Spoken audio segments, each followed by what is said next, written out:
What happens in the sky affects life down here on Earth. The Celestial Compass shows you how and guides your way with astrology you can use from professional astrologer Kathy Beal. Every episode features her light-hearted, practical forecasts and navigational tips, blended with humor, optimism, and a love of patterns, symbolism, and pop culture references. Kathy translates technicalities into concepts that apply to real life. You'll learn how the current moment ties to where we've been, from the recent past to cycles that last happened years ago, and get a look at where we're heading. And much more, from special topics to special guests. The Celestial Compass, enlightening, entertaining, and empowering. Here's your host, Kathy Beal.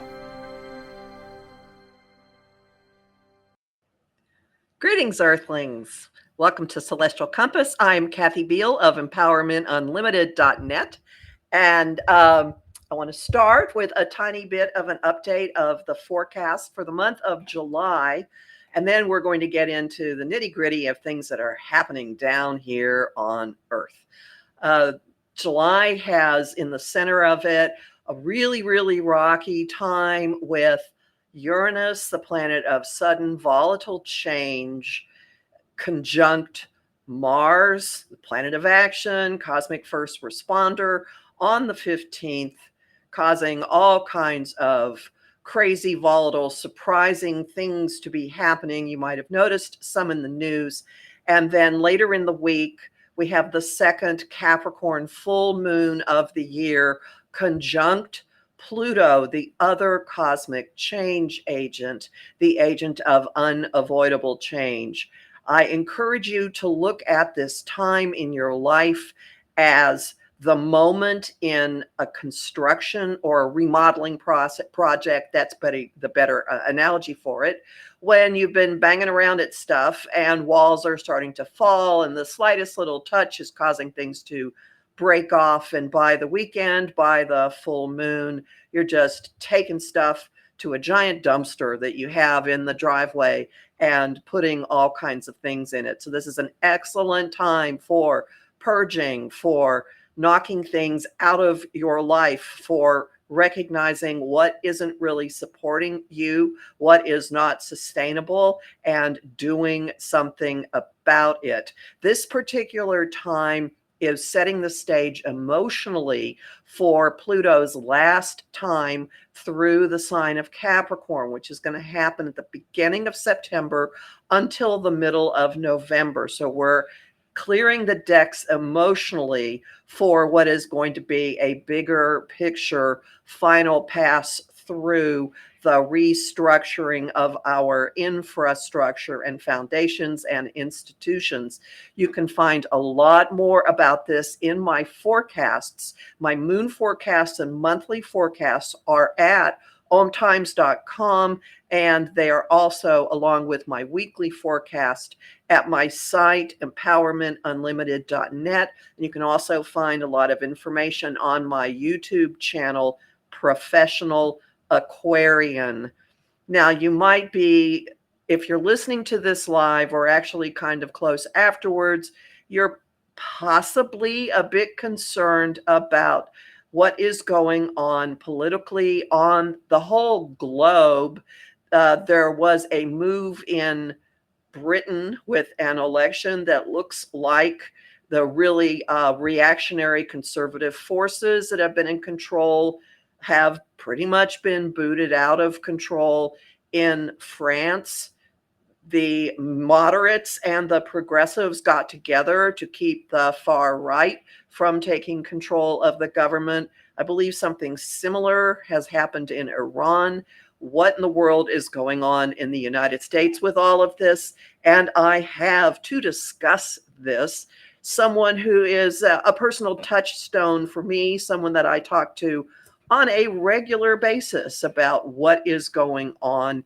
And we have slightly different, actually, we have very different approaches and come to extremely similar conclusions. So I'd like to welcome back Andrew Bassano Brewer, a clairvoyant, astrologer, and past life reader, researcher, author of multiple books, trained in channeling and psychic development with Sanaya Roman, past life regression with Dr. Helen Wambach, peaceful warrior training with Dan Millman, clinical hypnotherapy with Dr. A.M. Krasner, and just general badass psychic. Welcome, Andy. Thank you, Kathy. Thank you very much. It's always fun. I appreciate you having me on. Sure. Now, you read the energy of situations. It's imbued with your knowledge of astrology, but can you start with talking us through the process that you use for how you get your information? So what I try to do is understand collective emotion. This works for an individual, it works for a group. And so, as an example, many years ago, 2006 or so, I was still a corporate executive, but I started thinking about housing. And I felt that people were going to be sad about their houses. Well, so that sadness about their houses led me to start talking about an upcoming crash in the real estate market. The same kind of thing happened prior to 2020. I said, people seem sad they seem all stressed. Something's going to happen. It's probably going to have an impact on the economy. I mean, this is a simplistic way to do it, but there's a kind of a pervasive angst that you can feel. So you and I have talked about this. I don't really feel that kind of angst on a collective level with the United States. To me, the United States is getting more like in balance. So prior to President Trump, I talked a lot about the issues that I expected with President Trump, which probably put me in the minority at the time. But what happened with him is he seemed to bring all these disparate elements to the forefront. And so that was the driving force, but that only has so much energy. I think that energy is actually dissipating. So no matter how much people may see President Trump or former President Trump as a disruptive force and the MAGA movement as a disruptive force, in my opinion, that movement is getting smaller. So when you look at it on an individual level, most people, when they have significant reactions to something, are typically coupling that with something that predates that specific point of contact. So I might get really bent out of shape having a conversation with a particular person, but what I'm more likely doing is reacting to what it reminds me of before my conscious brain can really go there. So something happened to me when I was 2, this is why I'm reacting to it at age 69. So simplistically, what I feel is happening is that the desire to have a kind of a more serene, rational approach to living is the pervasive emotion that I feel is on the horizon, which is why I don't think Trump can win, or why I think Biden will win, and why I think, I predicted a lot of chaos, which nobody wanted to hear, which happened, right? I predicted a rise in anti-Semitism, which nobody wanted to hear, and then those things happen. But what I believe is going to happen now is that we're shifting away from that because I think people are tired of it. And so I think that the Trump era will come to not completely an end, but I think it's winding down. Well, talk about cutting to the chase. There we go. So I hope that makes sense how I'm saying it. No, it makes sense. You just ended up where I thought we would be in about 45 minutes. So specific things, there has been, I definitely have for quite a while, and I don't know how far back this went, found myself feeling similarities to Weimar Germany, which was the precursor Absolutely. to all manner of horrible things. And that's something that's also in your mindset, right? You have this thing about punching Nazis, if I look at it correctly. So in 1980, I became a professional psychic in 1987. And in 1987, I first said publicly that I felt that the 1930s would return, as in the pre-Hitler 1930 or the Hitler era 1930s, and it would return within the United States. And simplistically, that the people that were in Germany in 1930 would have reincarnated in the United States here, and the people, kind of the Germans, were in one sense like the happy people, and the United States was kind of the chaotic energy. So I've been talking about this forever. I've been expecting this totalitarian kind of energy, and you can see it all these different pockets. So Trump, in my opinion, didn't really fundamentally change anything. He just became a focal point where people felt that they had permission now to express what they really felt. So if there was not a collective kind of racist, elitist kind of mentality, then Trump would have been cut off at the pass. So what I think happens with the MAGA movement is you have people who have really low self-esteem and they want to feel special, and they found a spokesperson that feeds that to them. And that's why I think that the MAGA movement has gained the traction that it has. But functionally, they don't work. And I just think that that's why it's running its course. And just like in the past, and we've talked about this for years, when I would say, well, get ready, this is going to happen, or this is going to happen, now I feel the opposite. I tend to be a couple of years ahead of what everybody thinks, which is kind of complicated during that period, right? But so I'm not really event driven. I try to look at the trends. And I just feel that there are more sane, rational, balanced, friendly people in the United States than there are these contentious, hellraisers. And that's why I do think that the pervasive collective emotion in the United States is one of seeking balance rather than trying to destroy everything. So again, simplistically, that's why I think that Trump was able to come to some element of prominence. I mean, we can get into a darker kind of take with this too, but on a surface level, he was giving people permission to kind of go to their darker, more selfish selves. And I think that the collective pushback against that is stronger than anything that he can bring together. Now, interestingly, at this moment, a lot of things, as we're talking, a lot of things are happening that some perspectives might think, oh no, this is horrible. We're on this collision course. How does this man continue to get away with things? But I just want to interject my own experience in this.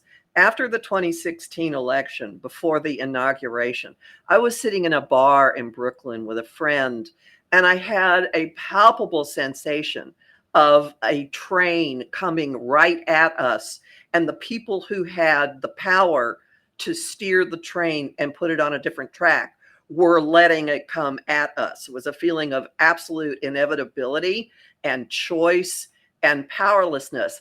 I don't feel that at all now. I don't feel any horrible thing coming at us at all. I am absurdly calm in the long term about things that are going on. And this is going to lead to something that you and I talk about a lot, and that has to do with your vantage point, with your perspective. If you're stuck in the middle of day-to-day events, you can get really, really caught up in the energy of it. But if you play like an Aquarian, and there are two of them on camera right now, you can just get two up. Full moon Aquarians.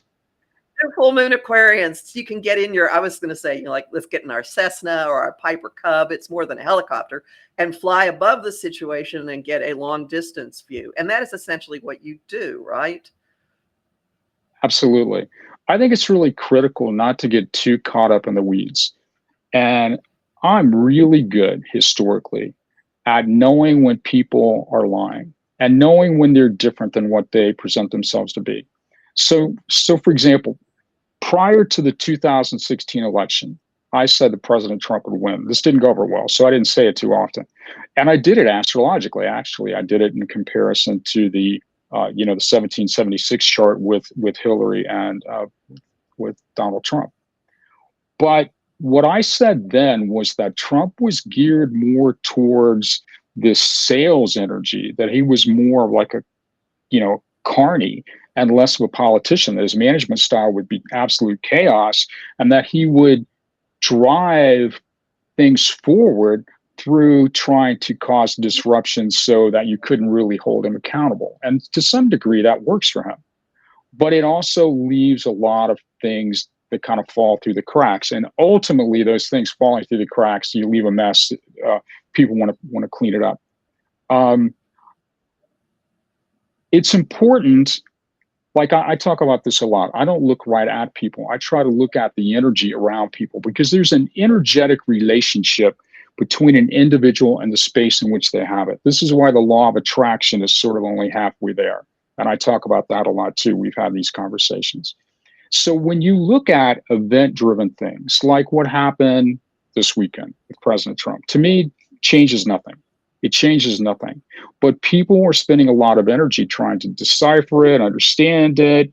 Doesn't really matter, because it doesn't impact the long term. And if you get caught up in minutia, you can't really, in my opinion, certainly in the ways in which I work both as a corporate executive and as a clairvoyant, they're kind of the same thing, actually. You have to get away from looking at these one-offs. You have to find there are consistent elements. What are the things that are consistent? And if you step back, you can see those patterns, and those patterns, you can fill those in, and then that gives you a narrative. And from there, you can make predictions. I mean, I made a lot of predictions. I've been pretty good historically at making predictions. And the way in which I do it is to try not to get too caught up in specific little things that are aberrations, but to look at what keeps happening over and over and over. Because that consistency, you can only con people so long. If you hang around with them long enough, they see who you are. And that's really kind of fundamentally the way I do readings, both on an individual level and on a collective level. I hope I'm making sense in the ways in which I'm trying to describe it, but that's the basic root of what I'm doing. So what do you say to people who go, oh my God, he gets away with it all the time? I have heard a consistent phrase out of you about this situation. Trump cannot escape what's coming, nor should he. I've said this for a long time. So just real quickly, I'll recap some of the things I said about President Trump. I said that President Trump would lose the election, but he would contest it. I said that President Trump would try, long before it happened, I said that President Trump would try to fight. People said that's impossible. I said, just kick back and wait. Trump would try to fight, it would fail. I said that the certification process would happen on the 7th rather than the 6th, which is what happened. And then after that, when everybody, Michael Moore and all the rest of the people that were trying to, create this madness, I said, nothing's going to happen. It's already happened. Trump's not going to be there. He will have left, and it will be Biden, and it will be sort of calm. I also said early on that Trump would be held accountable for financial fraud, all the things that have happened in the courts. I said all these things years ago. Now, people will say, well, he still gets away with it, but the game hasn't played out. The foundation is already in place. All these things are in the court system.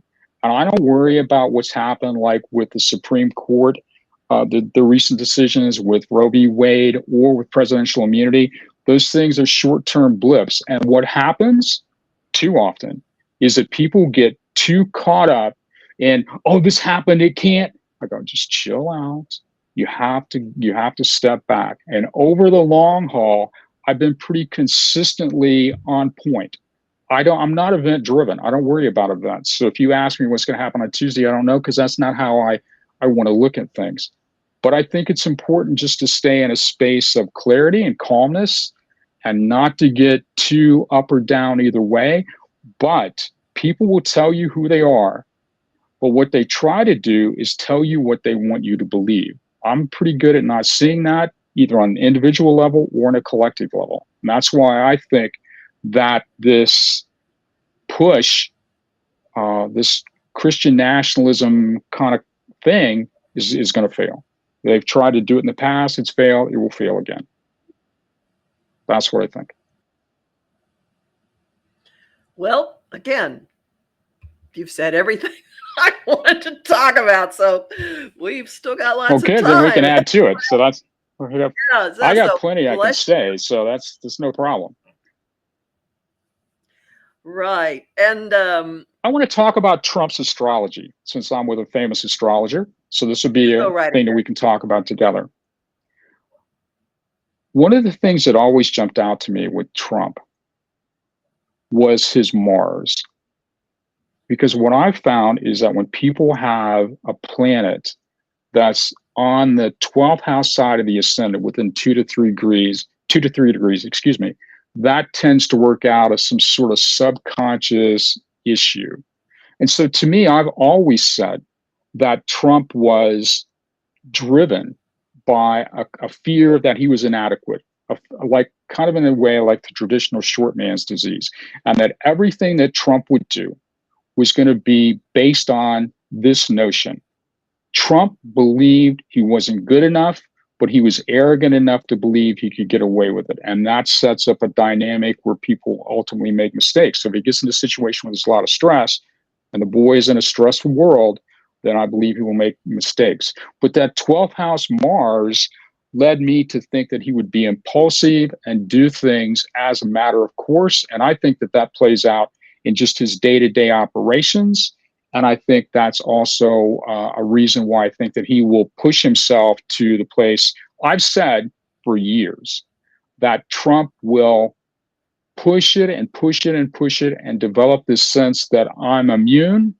But what he's really going to do is lose it all kind of at one time. And that's what I expect. And so I guess we'll see. But I think it is related to the chart. Right, and when there is a planet that's just on the backside of an angle, it operates as a pusher of that. And with Mars in Leo conjunct Regulus, so this is like maximum big guy, and that's getting stressed right now. That's getting stressed by Uranus. It's exactly squaring that. That's for sure. That's forced action. And that plays a role in someone in guns going off at a talk that he gave. And that's not done with. And it's in his most public part of his chart. And it rules his house of health. And you and I have talked about this, that there's likely, well, you've looked at his chakras. So go ahead. I'll shut up and let you talk. Well, I mean, I've said for a while that I expected that Trump would begin in part a stress reaction, would start to have physical and cognitive issues, noticeable issues that would have an impact on his ability to run starting in July. Well, it's July. And so just like with President Biden, the things that have happened, President Biden with the debate, I think that this sort of energizes President Biden. I actually think President Biden's energy starts to go up. And I think that former President Trump's energy begins to go down. But Trump doesn't, I want to go another direction, if I may, real quickly. In 2016, when Trump was still in the primaries, I did a past life match for him. My vision of what I thought his past life was. And I said that he was a man who was the former president of Guatemala. Well, this went over, like I said, that he was, Flippo the clown, I guess. But when people look at Trump and they try to ascribe this significance to him, like he's this great person, the one that really cracks me up is that he's patent. Trump doesn't have the energy of someone who is a powerful leader. He has the energy of someone who is a powerful speaker. So Trump is a genius at what he does. He's very good as a speaker. He's no fool, but he does not have the power to bring people together, nor does he really have the intellect to understand complex, organizational matters. So whenever people go, well, he's Mussolini or Hitler or Jesus or whatever, I go, no. The energy that matches Trump is this kind of person, sort of a second-rate person who pushed, he was a dictator, who was ultimately deposed. And so there's an energetic commonality. Like I've done past life matches, just recently did a past life match with the man that I saw in this movie, Bad Faith, which is a documentary I really recommend. I just saw it this week. And the man, Paul Weyrich, I believe his name is. I'd never seen it before. But when I looked at him, he just had that thing, right? And so I did a past life match for him, and I forget the guy's name. I wrote it down, but I matched him to a person who was, in my opinion, a general in the German army. So and I said the same thing with Steve Bannon. I matched Steve Bannon to a man named a Rover, Karl Rover, which is kind of a fun name for a Republican, who was a go-lighter in the Republican Party. So there's that. To me, there is this collective energy from that period drawn to people like Orban or Putin, because it's a style that they're used to. And people may be drawn to that, but there's not enough foundational energy within the United States for that to be sustained for over a long period of time. Germany was a different situation. United States, in some senses, is too powerful. I believe that part of what happened with Hitler in the 30s was an outgrowth of the Depression in 1929. But the past life energy, what past life energy is really about an emotional style. So a past life is really a template for how you process information, a pervasive way of processing information. So I think that people process information in a certain way, so that may be consistent. But again, what I look at is the individual energy and the surrounding energy. So I don't think that the time and place for Trump and Bannon and those types of people is supportive. It may have been a few years ago because there's a certain novelty to it. But I think that people are well aware of what the real costs are. And that's why I think that there will be an energetic pushback, which is why I do think that we go back to a happier, friendlier place. And when I said all these things, nobody wanted to hear it. And now, ironically, when I say good things, I think on the horizon, nobody wants to hear that either. And one other thing real quickly, and then I'll shut up for a second. And you probably have to go to break. But over the years, over the past, especially when Trump was president, every time something would happen, there would be all these psychics. So we're going to war with Syria or North Korea or whoever. I'd go, just chill out, dude. Just chill out. Because it goes back to the ways in which people try to make predictions and the way in which they try to read energy. They see a kind of a slam bam, and that slam bam makes a spark. But if there's not an energy surrounding it that is compatible with the intensity, that one little spark, it's going to fade out. So you can make a big noise and it can get people's attention, but if there is not a core emotional collective energy around it, it will fade. And that's why I think that Trump's time will fade. I've been saying it for a long time. I do not think he will win. I guess we'll find out. Historically, I've been right a lot, but I'm not right all the time. And well, there we go. And again, I hope I'm making sense in the ways I'm describing it. But that's the way I see it. I just don't feel that the environment in which they're trying to place these ideas is supportive of those ideas anymore on the level that they need it to be. I believe that Trump will be held accountable for all these crimes. I think he will go to prison. I do think that. I think I don't like the documents case, which just dismissed. I think that will be reversed. I've said that I expected Clarence Thomas to be investigated for past, financial improprieties. So I don't think that just because it seems like, quote unquote, they're getting away with it, I don't let that dissuade me from what I really see long term. So that's where I'm at. We're gonna take a break. Hang around, people. It's only going to continue to be interesting. Talk to you again in a few minutes. Thank you. Times TV. Want help with your own celestial compass? Visit my site, empowermentunlimited.net, for Astro Insight forecasts for each week, month, and new and full moon. Want to explore the personal impact? Make a decision? Understand another person? It is possible. Click the Services tab to book a personal session with me. That address again? empowermentunlimited.net. Imagine becoming a super influencer. Reinvent yourself, invest in your brand, and then manifest your success with a robust spheric approach. Om Times Media and Broadcasting offers a unique and multifaceted way to become the spiritual and conscious influencer you deserve to be by putting your message across our powerful platform with its proven record of integrity and excellence. Through our produced shows, Om Times offers the opportunity to become a social media TV personality, a radio show host, an Om Times magazine columnist, and a syndicated podcaster, all in one shot. By live streaming your show on Om Times TV and broadcasting it across the extensive Om Times radio and TV networks, you become more than a host. You become an ambassador and a force for positive change. Om Times. Open yourself to the possibilities. If I could be you, and you could be me for just 1 hour.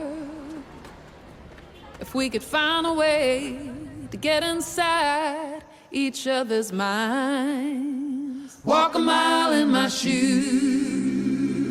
Walk a mile in my shoes. Well, before you abuse, criticize, and accuse. Walk a mile in my shoes. Welcome back to Celestial Compass. We're talking today with Andrew Bassano Brewer, who reads the energy of situations. And we've been talking about the political currents happening in the United States right now. We left with a flurry of very specific predictions. I would like to point out to everybody that at this moment, in the middle of the summer 2024, there are two things astrologically that may help you to understand. One of them is that we are in a recurrence of the eclipse patterns from the summer of 1968. And those of you of a certain age might recall how incredibly raucous things were during that summer. And secondly, right now, 3 of the outer planets are retrograde. 2 of them have recently stationed retrograde and haven't started moving, meaning that they're just kind of circling on their spots with the influences getting more and more and more prolonged, and they're going to go forward. And it's not going to be horribly long before we see shoes falling, new developments, rest of the story. So, Andy, where'd you like to take it from here? I mean, I get any direction you want to go, Kathy. I mean, I think it's going to get kind of wild this summer. I mean, I really do. I mean, there are so many competing narratives. Everybody has a story. Everybody wants to have the definitive story, and nobody really knows. And there is so much fear. Trump is driven now by fear. Fear is never a good motivator. It is not something that is sustainable. And it tends to cause people to be reactionary. And when you're reactionary, you make mistakes. So I think that Trump and the people around him are really feeling the heat. This is my take on him. He has, from an energetic standpoint, I'm sure a lot of your audience have heard about chakras and auras and, those kinds of things. I'm sure there's enough more concepts. But when you look at Trump, he has a very significant constriction between his heart chakra and his throat chakra. So when you see this energy pattern, and this is a pretty common pattern actually, it's people feel sad because they're not able to express themselves, because they're not being heard. They feel a certain amount of sadness. And this is the energy that in my opinion is driving Trump right now. So we may see him as this loud, fiery kind of thing. But I think that Trump, not too deep down, is really having some emotional challenges. And he's gotten to this point in his life because he's been historically pretty good at dealing with those, but he has never seen anything like this, nor probably have too many other people. There are also a lot of people around Trump in kind of precarious situations. So again, if we look at Germany as our model, the people that were on the, National Socialist bandwagon. It was fun when it worked. It wasn't so much fun in Nuremberg, and it wasn't so much fun after the fact, right? And so there is, a payback time. And I think that payback is on the horizon. And I think that the summer will be a lot of people trying to distort reality as much as possible. A lot of competing narratives, a lot of stories coming out everywhere. And my advice for people is to try to just stay calm. Don't get too caught up in individual plot points, but to try to look at the collective, just like everybody's worried about is the stage, the thing on Saturday, something happened. Somebody had a gun, people died.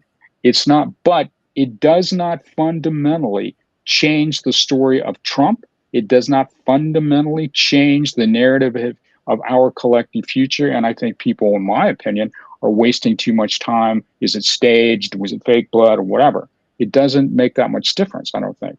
And that's why this summer will be a challenge to people who get caught up in everything. Oh my God, this happened. It changed. No, it doesn't. These are small little points of contact. They do not fundamentally, in most cases, make a difference. And so my advice for people is to just try to stay zen, kick back, and not get too caught up in the weeds, and to try to take a higher vantage point so that you can really understand the motivations for people. People will tell you who they are, but not directly to your face. You have to kind of peek around the corner to see what's going on. So yeah, I think the summer is going to be entertaining. It might be an interesting challenge for people to themselves start experimenting with reading the energy around situations and noticing signs of either inattention or incompetence or nervousness or anxiety. And you and I both have seen, me based on the astrology, you based on what you do, a very public event with that makes cognitive problems unmistakable. And it's so fascinating that there's so much projecting from one side to the other. Like we've gotten a foretaste of it with Biden doing so abysmally at the debate, but the real cognitive issues are on the other side of the race. And you and I have both said there will be a very public event where it is unmistakable. Now you saw him falling to the ground, which already has happened, but there's more to go energetically with that, right? Yeah, and it also goes to the ways in which stories are framed. So you have to try to, in my opinion, detach yourself from the way the story is sold to you. The Republicans are masters at this. They're very good at it. But if you look at, like, I was one of the very early people to push back against QAnon. I call them QAnon, and I was, and it really annoyed me, of course, that there was this trying to take concepts that were grounded in spiritual truth and just distort them beyond distortion. But if you look at the things that were driving focal points for QAnon, where they're pointing fingers, in almost every case, this is narcissism 101, the people who are most guilty of that are the people who are doing the finger pointing, right? So there's a form of projection, there's a form of bait and switch. And I think that, again, the collective intelligence and rationality of the United States is far superior to what the MAGA world needs in order for them to kind of skate through. I think there's too many people kind of onto the game here. But yeah, they've changed the language and they've changed the story. But I think that it kind of boomerangs back against them. I do think that there's a lot of unhappy times for some of these high-end Republicans because they've done things that, as long as they can create a climate where I mean, you can't really rationally have a conversation, right? As long as people can't push through that, then they can still kind of skate along. But I think that time is coming. And I think President Biden is really kind of the hammer to put it to him, truthfully. I think there's still, you've talked about this, I think there's still plenty of gas in his tank. And some of the things that you've looked about when you did his solar return chart, really, I think, speak to that pretty eloquently, truthfully. Yeah, that's one thing that gives me great comfort. Everyone out there, I have a long interview that's up on my YouTube channel, which is Professional Aquarian, with a reader from Canada, Soul Print Intuitive Tarot. And I looked at solar return charts for Trump and Biden. And Trump's has a packed 12th house, which is confinement. Not good. And Biden's solar return chart has Mars on the midheaven, in the 9th house on the midheaven. We were talking about something on an angle, pushing it forward. Yeah, this is like on fire. And his birthday's in November, so on fire, tons of energy, just taking him on through. So by having a planet with the kind of energy that Mars has, and having it in a place where it has prominence, right at the very tippity top, the highest point in the sky, right at the midheaven, this adds to, I think Mars is a planet that wants to be seen. There are other planets, so maybe Neptune or other planets that maybe like to work behind the scenes. But Mars is a hellraiser. It wants to be out and about. So having Mars in Biden's chart this way, to me, is a significator that he's going to come 6 guns blazing. And I do think that he is. I think he's going to be re-energized here. And all those planets in the 12th house, if my initial psychological profile of Trump is true, then his fears, his sense of inadequacy, his belief that he's not good enough and he deserves to lose, this to me is the key point to Trump. I believe that he thinks he deserves to lose, and I think he is pushing all his chips to one number so he can lose it all at one time. This is what I've predicted for a long time, and I stand by that. And so far, again, historically, I've been pretty close with it. We'll see. And this does match what's going on astrologically, because Uranus is up there in his in the 10th house, the most public house. It's moved across his midheaven, and using a very technical a technique called converse solar arc project.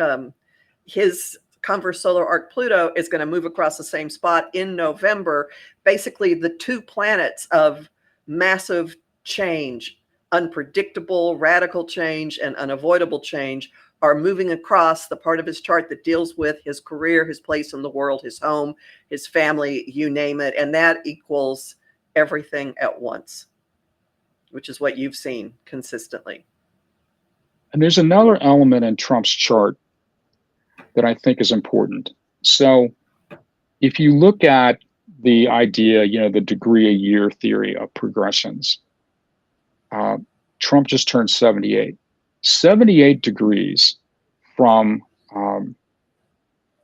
his Mars puts him right down at the bottom of the chart. And I think he's moving into this place where daddy issues, the Fred Trump issue that, in my opinion, drives Trump, will become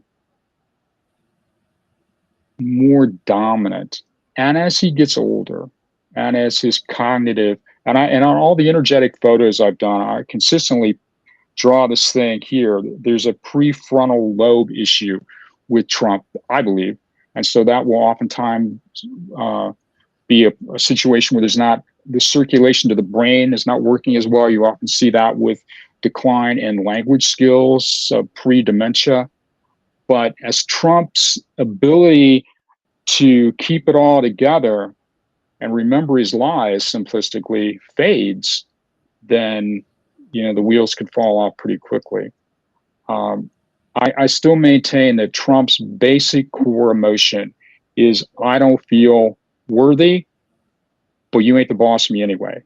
And so that sets up a disparity. When there's a disparity, especially with someone who is in such a public space, by being in that space, if there's an imbalance, what he's doing is he's inviting people to push that imbalance. So that's why if he's tilted by being in a public space, he invites a pushback against that tilt, which is why he stands a greater chance of being blown over.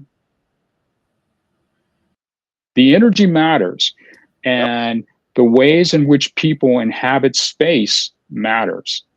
It matters in the ways in which they manifest things in their life. It manifests in the ways in which they deal with adversity. Trump has been good at pushing back against adversity, but if he's leaning back energetically, then he doesn't have the same kind of a trajectory here, and then his normal mode of operations will fail. And because there is such a collective wave against him, if he falls back, it's like the building falls over. That's what I think will happen to Trump. And so taking the approach of the elevated view of going up in our little Piper Cub or whatever, it's easy to put the focus on one person, but there's really so much more going on politically in this country. There are influences. Don't you sense energies of bigger forces that have been playing a role, steering things, moving puzzle pieces around? Trump's irrelevant. Trump can only happen if there's a foundation in place that allows Trump to happen. In 1973, when Nixon, right before he left, in 74, there would be a pushback against what Trump was doing. So there has to be a foundation from which that weed can grow, right? Well, if not, that would have been the weed whacker, Trump would have been gone. There have to be elements of power way beyond Trump. And Trump as an individual can only do so much. There have to be things in place, corporate things in place, all sorts of things, media things in place, the ways that the narratives are framed. And we could go from conspiratorial standpoint here. If rich people own radio stations and TV stations and they like tax breaks, is that an impetus for them to frame the ways in which they present the news and say Trump's okay, but Biden's too old? Again, why do we choose to focus on the things we do? What's the motivation? Understanding motivation. It's not rocket science, what I do. It's just that I try not to, it's really not. I just try not to let other people tell me what to think. Like, I use this analogy a lot.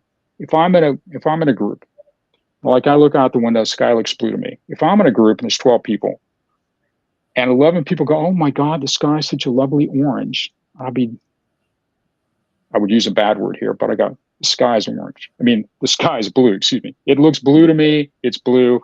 I don't care what you all think. I'm saying it's blue. But a lot of people would go, I can see the orange of it. It's important, again, this is an editorial, it's important that we stick to our truth and we not let other people push us out of that truth. And that's why I think that Trump will fail, because I don't think people will be pushed out of their truth, because I think there are enough other people that will say the sky's blue. Or maybe in 2017, I guess it's orange. You know this, but maybe people watching this. I had so many people that would write me, "Oh, I just love what you're saying. Just keep doing it." I go, "Well, but I'm afraid to like it or comment because I don't want anybody to know what you're saying." I go, "Well, it's kind of dangerous for me, but thank you." But now that fear, I think, is dissipated. That's why I think that there are more people that will stand up together, more people feel empowered. That's why Trump's going to have a bad time, and that's where he will lose. That's my opinion. That's my prediction. We'll see. No matter what things look like this summer or at this Pardon moment. Me? No matter what things look like this summer or at this moment. you have to look at the trajectory. You have to look at the elements that are, and what's driving this is an emotional cloud. Do we have sunshine, or do we want to just have a flood? Are we looking to have a party, or do we want Armageddon and end times? I think there's more people that want to have a party, and I don't think people want to burn the earth to the ground so they can go be judged for heaven. I just don't think that that's the stronger push, and that's why I think that there'll be a pushback, and this Christian nationalist, whatever it is, will fail. It's a con. Like if you take a first grader and he pushes back against a Sunday school teacher, there's a reason, because the story that the Sunday school teacher is trying to tell him makes no sense, and a 6-year-old can see it. It's not much different now. You have to suspend belief and go into, like QAnon, you have to suspend belief and go into some crazy town in order for all the things to go together. But people are too smart. The United States has too many rational, friendly, happy, sane people for this to continue. And that's why I persist in my belief and public predictions that Trump will lose. And that's really the reason for it. And a lot of people are simply exhausted of being confronted with Absolutely. this. And that's a strategy. That's a strategy. If you're exhausted, you don't want to push back, but you have to push back. At a minimum, you just can't let it get so it all just becomes a jumble. You have to have some emotional clarity, and that emotional clarity comes from confidence. What a big part of the Republican drive to frame language is to try to make people question themselves. Again, QAnon, I mean, how do you take this thing and this thing and this thing and come up with that? So in order to do that, you have to somehow change your whole mental processing. And once you do that, that becomes a style of engagement with the universe. People forget how to think. But I don't think everybody's forgotten. And I think there's a renewed interest in reality.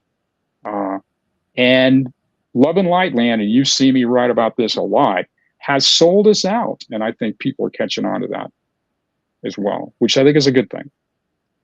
So that's my speech.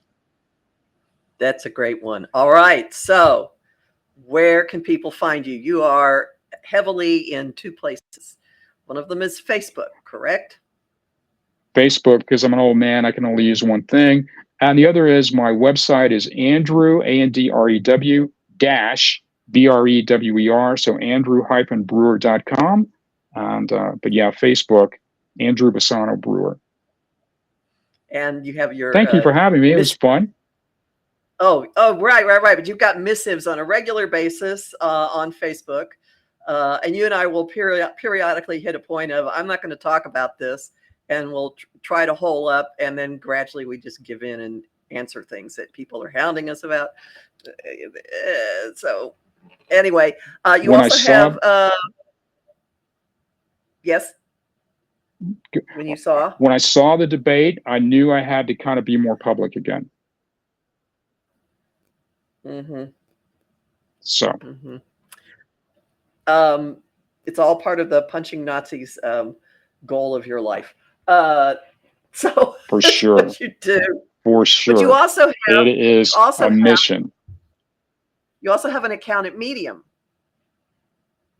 Yes, I have an account at Medium. And I was like a big thing on Medium for a while. Then I got mad and quit, and I just started doing it again. And I'm not even sure what my handle is on Medium, but I'm not really good at marketing. I don't even know who I am. But I'm on Medium again. But everything I have on Medium is on Facebook too. So just it's free on Facebook. You can follow him, and it's always an interesting viewpoint. Oh, thank you. They're getting. Oh, wait a minute. We actually have a question. Many have mentioned that Trump's Jupiter will always protect him. No, it will not. Watch the video on Professional Aquarian from earlier this week. His time is coming before the end of the summer. Jupiter's going to be part of his trouble. So fear not, people. Okay. Don't worry. Thank you so much, Andy. It's always fun talking with you. Everybody I get to talk to. You too, Andy, Kathy. Thank you. We make sense of the world, and he talks me periodically off the ledge, although I don't go out there all that often.